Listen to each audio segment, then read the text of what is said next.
Welcome to ஜோலா kitchen. இது விளக்கெண்ணெயில் துவட்டின கீரை பொரியல். இது எதுக்குன்னு பார்ப்போம் வாங்க. இப்போ பசுமையாக நான் கீரையை பறித்து வச்சுருக்கேன். இதை உருவி க்ளீன் பண்ணி எடுத்துக்கலாம்.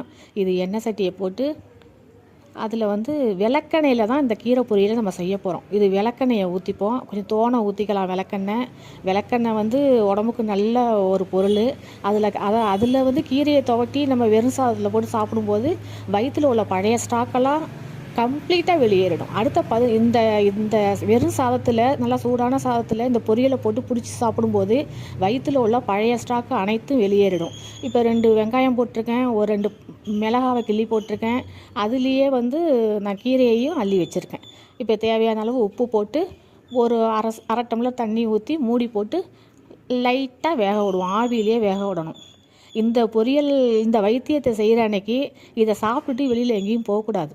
காரணம் என்னென்னா, இது டிசென்ட்ரி மாதிரிலாம் போகாது, நார்மலாக தான் டாய்லெட் போகும். இருந்தாலும் நம்ம இதை ட்ரை பண்ணிவிட்டு வெளியில் போய் அவஸ்தைப்படக்கூடாது. வீட்டில் இருக்கணும். வீட்டில் இருக்கிற அன்றைக்கி தான் இதை ட்ரை பண்ணணும். சரி, இப்போ வெந்துருச்சு.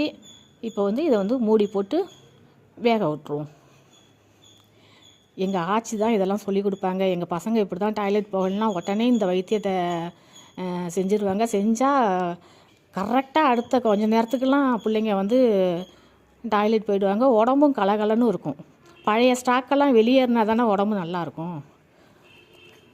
இது நம்மளை சுற்றி இருக்கிற நல்ல ஒரு அருமருந்து. இதெல்லாம் நம்ம இப்போ அழிஞ்சு போயிட்டு, வீட்டில் உள்ள பெரியவங்க யாராவது இருந்தாங்கன்னா இதெல்லாம் செய்வாங்க. வீட்டில் ஒரு பெரியவங்க இருக்கிறது எவ்வளோ ப்ளஸ்ஸு.